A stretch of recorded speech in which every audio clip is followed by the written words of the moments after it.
On June 17th, 1868, Lieutenant Bonsall left his camp number 2, headed for Three Forks. It was about 5:30 in the morning, and he had gotten there the evening before, on the 16th, and he made a notation. He says, "There's no water in the creek at camp number 2. We found plenty of good water by sinking a box in the sand in the bed of the creek. Above the crossing there are a few stunted cottonwood trees along the banks of the stream. No water to be found between Greenwood's camp and the crossing without digging. Grass excellent at the crossing." And so the stunted cottonwood trees back then now are full-grown, big, large cottonwood trees. And we are here near the anniversary, the 28th of June, which is 148 years later. And you can almost imagine maybe Lieutenant Bonsall way off in the distance seeing the wagons headed this way. At this point where we're at right now, we're about 5 miles from his camp, camp number 2, and about a mile from Three Forks. So by that, he was probably going about 3 miles an hour. We'll start with a little bit of background with this whole Bonsall situation here, because we consider this our Rosetta Stone of Sand Creek discovery. In 1995, Sherry and I set out to find the real Sand Creek site, because it appeared to be not where they thought it was over these years. So by 1997, we were finding lots of artifacts and mapping teepee sites, from village stuff to battle sites, and had pretty well documented our discovery by 1997, or for sure through 1998. And then something kind of interesting happened. It was either late 98 or early 99. We found some papers rolled up and put into our door handle in our 6th Street house where we lived at the time, and began to look at it, and it was this information on Lieutenant Bonsall. And it turned out to actually prove everything we were already stating as to where Black Kettle's village was.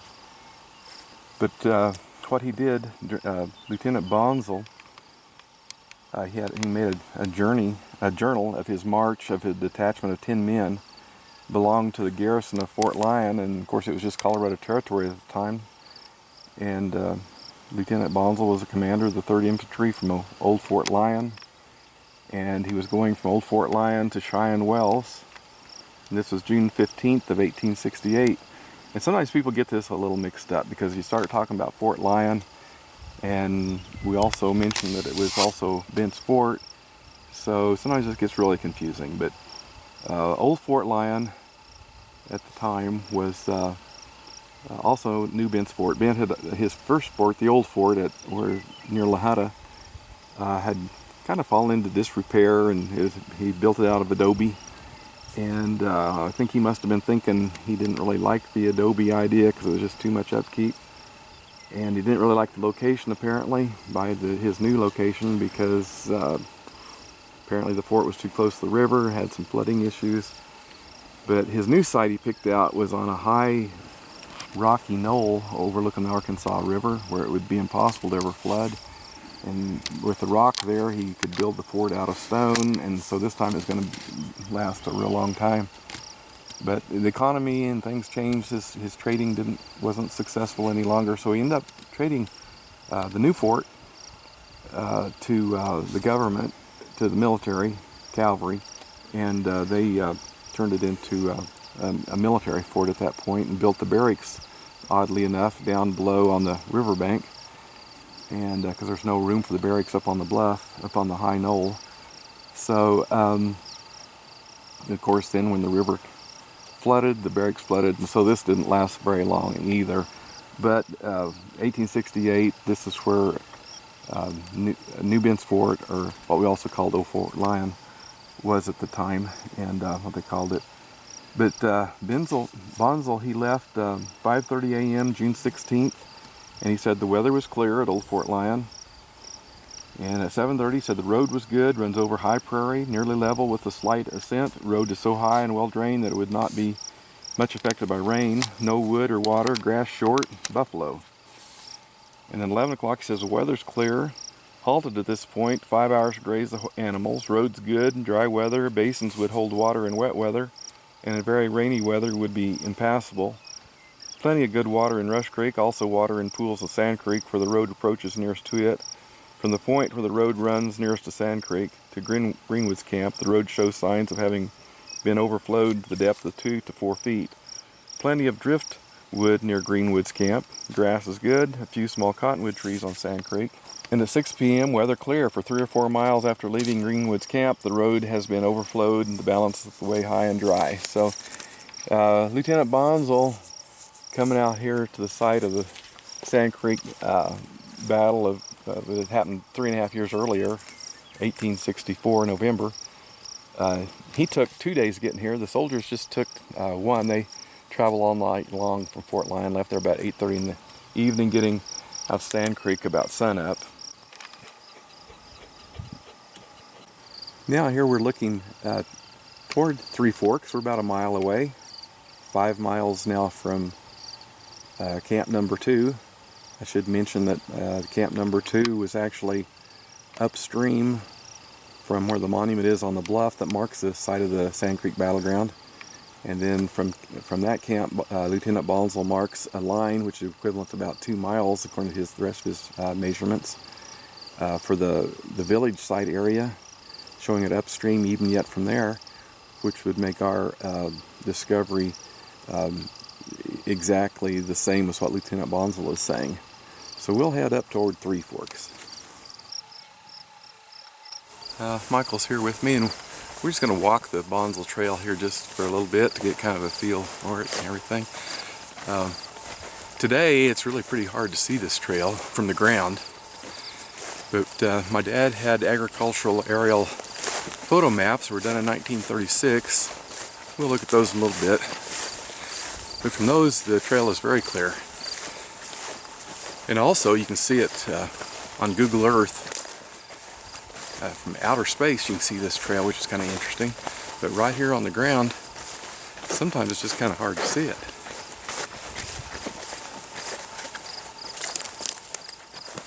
And I've got, every once in a while I have posts marked along here, steel posts I drove in where I found an artifact of some sort, so I'm sure documented this really well, being the trail, because back then they didn't have any littering laws. They was eating some peaches or beans or whatever, and they just throw their can out the back of the wagon. Anyway, stuff like that you find and can document the location of the trail. Now, as we head on toward Three Forks, we can see some of these posts and different markers I have to mark the trail, so we know we're right on it here. And every once in a while you see a little difference in vegetation here, and that's another way you can tell where these old trails were. This goes back to 1868. Just 4 years after Sand Creek, 3.5 years actually, because this was Lieutenant Bonsall came out in June, and Sand Creek, that was in November of '64.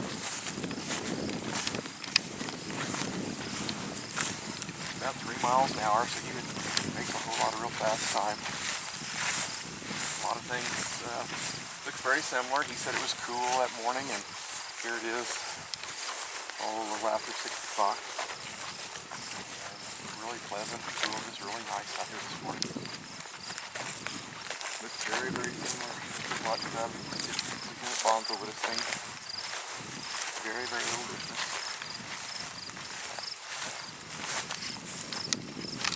Hear crickets in the background, once in a while a meadowlark. Prairie dogs.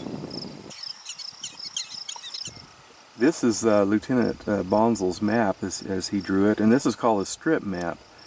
Not a lot of detail to the creek and so forth and so on. Mostly it was measurements from one camp to the other, and he was on his way to Cheyenne Wells, so it's just a lot of measurements showing from one point to the other, and then along the left it shows times he left and a little bit about the weather and so forth, and on the right a little bit more details of what the land was like and the grass and so forth. And but we could why don't we just start down here, and I don't know if you can pick that up okay, a little bit zoomed in maybe. And down here, this would be old Fort Lyon. This is where he started from. And Old Fort Lyon is just west of like Big Timbers Museum or KLMR. 287 there. If you just go west, they're about past the feed yard, maybe about 7 miles or so, and then it's over to the south on the north bank of the Arkansas River is where this was. So, but that's where he started, right here. And then he come up and he talked about going through some low basins that would probably fill up with water, and I think that could be the lakes out there north of Lamar. And but then he comes on up, and his first camp is he calls it Greenwood's Camp, and it's pretty close to where Rush Creek and Sand Creek come together. And he camps there for the night, and then next morning he heads on up on Sand Creek. You see Big Sand Creek is over here, and his trail is kind of off of the creek a ways. But then he makes camp here, and he calls this one Camp Number 2. The one earlier he called Greenwood's Camp, and Camp Number 2. And then he shows just above Camp Number 2, just a little bit, he shows a line here. And according to the rest of his lines and distances and so forth, this would be about 2 miles is what this line would represent, which more than likely would be the length of the Indian camp, because he was there just 3.5 years later. So probably still the camp was destroyed and burned, so it'd probably still be quite visible where the teepees had been and the ones that burned and so forth. And so, and then he says over here, he talks about it being 6 miles from Camp Number 2 to Three Forks. And so that's very significant. We'll get out our other map a little bit later and show how this correlates with the Sand Creek site and where the monument is and everything. And that took him about, he left 5:30 in the morning, arrived at Three Forks 7:30, 6 miles in 3 hours. So, and then from there, and we'll show this up there a little bit better, at Three Forks the road does fork. One of them comes off here, off this way to the northeast, and another one forks off here to the a little bit to the northwest. Then another one just kind of follows Sand Creek up more or less. Of course, to Denver. There was no Colorado Springs at that time, so at some point they would have cut off and gone to Denver.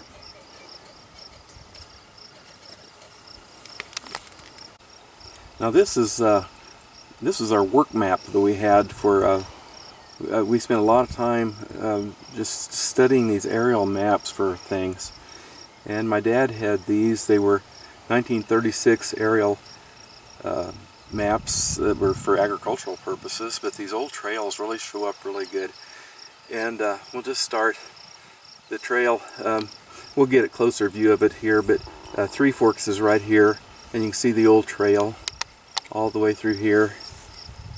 Here's where we were a little bit ago. You can see where the trail cuts through this farm, this field.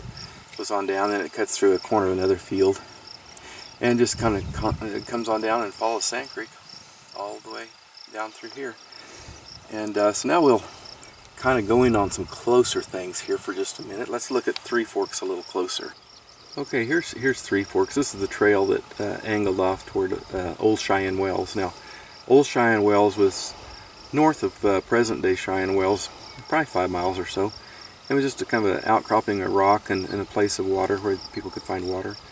And so that angled off here, and then this road angled off in this direction a little bit toward the old Butterfield Trail, and this one just kind of came down to Sand Creek and followed Sand Creek along the way. So that was called Three Forks. This is a closer up view, might make it a little more clear. So the old trail coming along here. Here's Three Forks, the trail toward Old Cheyenne Wells, the trail toward the old Butterfield Trail, and the trail through here to Sand Creek. Now, one thing in studying these old maps you got to be aware of is sometimes fence lines, but this dark line through here is an old fence line.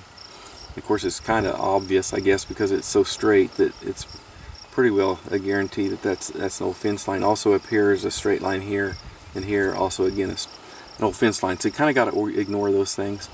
And this is a real high ridge area here, so you see all these lines coming down toward the creek. A lot of that is just kind of drainage areas where when it rained, where water had run down toward the creek.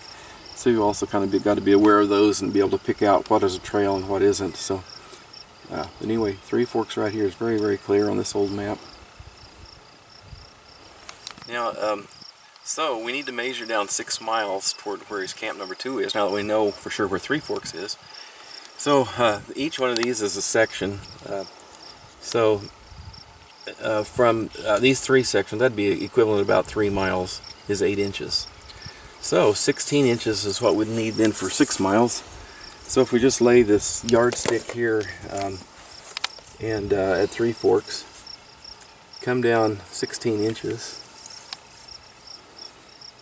which would put us at this point right here. Now you probably didn't go, I mean, you know, it's pretty straight. That trail had very few bends, so there'd be very little difference here in just a straight line the way a crow would fly. But 16 inches would be putting it about in here, somewhere in this area right here. Well, probably on this side of the creek. It was where he probably camped. Now notice something.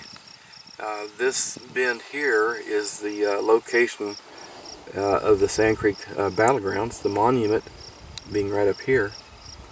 And the Sand Creek says November 29th and 30th Sand Creek Battle of 1864, something along that line is what the monument says right there. But his camp is upstream from here, right about in here. And then if you recall on the map he drew a line representing about 2 miles, and it started above his camp a little bit, so maybe right about here, and for 2 miles, which would put it right about here.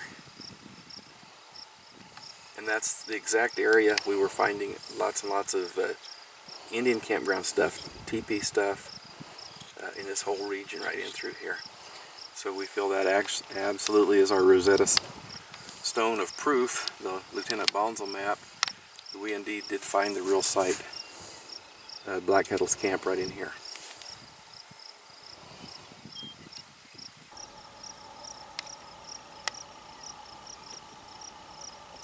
I had a sign here marking Three Forks, but we had a storm and it blew down. You can see here where I got Three Forks and the arrow pointing toward Fort Lyon and Butterfield Trail and Denver, about 170 miles to Denver. So here we are at Three Forks. Well, here we are, and here we are. We're arriving at Three Forks, and we're just pretty well on schedule. Lieutenant Bonsall got here at 7:30, and it's about, we're a little ahead of time. It's about 20 after 7. Yeah, pretty good though.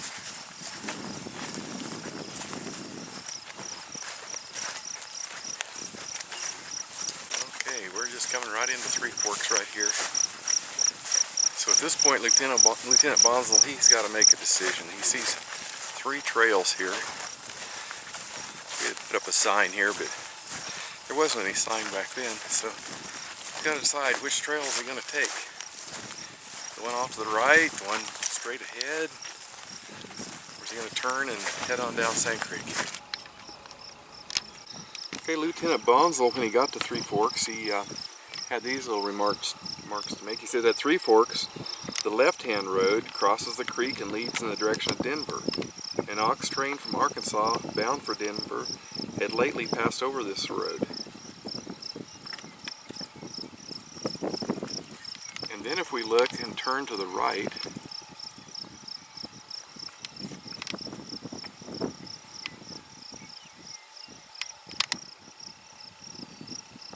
and these roads aren't real, you know, they're not real visible today, but we just located them according to artifacts and the maps, Google Earth, and things where he was able to mark them.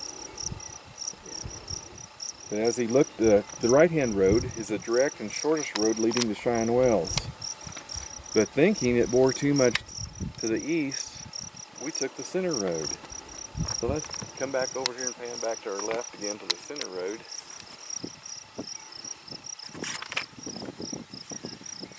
And he says, which after following for a mile was lost. We then went due north by the compass, over a high prairie, with gradual ascent, very little broken, and struck the old Butterfield Stage Road 8 miles from Three Forks and 16 miles from Cheyenne Wells. No wood or water, grass is poor. Well, we took this information that Lieutenant Bonsall had here and wanted just to figure how accurate was he with his mileage. Was his mileage accurate? You know, who knows in these old wagons how accurate they were. So we just did what he said, and here from Three Forks, we drew a line just following this trail just like he did for 1 mile. And it goes off a little bit to the northwest. And after a mile, then he said he followed it by the compass due north. So then we went due north. We did all this from Google Earth, and where you can take measurements and everything and do real accurate things with mileage. And so we went due north and struck the old Butterfield Stage Route 8 miles from Three Forks. So here from Three Forks, he went a mile along the road and 7 more miles due north by the compass. And then from the compass, he went, followed the Butterfield Stage Road to Cheyenne Wells. That was just a straight, direct shot right to Cheyenne Wells. 16 miles. And we measured all this out by Google Earth, and his miles were exactly right to the miles. So this helped us feel good about his positioning of camp number 2, where that was here from Three Forks. That was 6 miles, he said. So because his accuracy was so good from here to Cheyenne Wells distances, then we feel very, very confident that his placement of camp number 2 was also accurate at 6 miles above the Sand Creek Battleground Monument, considerable, maybe a mile or so, which showed Black Kettle's village beginning about a good strong mile above the monument for another 2 miles, just as we had documented our findings. Then he went ahead to say that the road, good but hilly, very little used, found plenty of good water and ponds on the right hand side of the road, no wood, grass was good. And then on his return trip from Cheyenne Wells on June 19th, he says, we took the road farthest east. So this is the one he would have thought he was kind of thinking about taking the first time, but thought it bore a little bit too much east. We took and left the main Denver road about 300 yards west of the station and followed the old Butterfield road for 4 or 5 miles, then returned to the left. It is difficult to tell where this road leaves. It is not plainly marked until you have gone some 200 yards from the other road. From here to the crossing of Sand Creek, a distance of 26 miles, being 4 miles shorter than the road by which we went, the road is in excellent condition. There is no part of it so rough as to prevent any army team from traveling. No wood or water until you reach Three Forks. The grass is good. We have now gone the middle trail 1 mile, like Bonsall said. And this is where he said he lost the trail, couldn't see it anymore. So from this point, I think he realized he wasn't going the right direction toward Cheyenne Wells. So he decided to go due north by the compass. So if we turn the camera a little bit more off, a little more due north, right in through there. Yeah, that's about how he went. Right through there, and then from there, Butterfield Trail, from there on to Cheyenne Wells.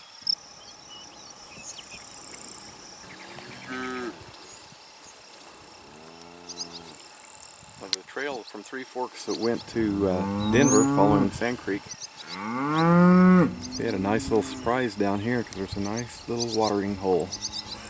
Lieutenant Bonsall did talk about how there was a good watering source at Three Forks, so no doubt this is where he's talking about.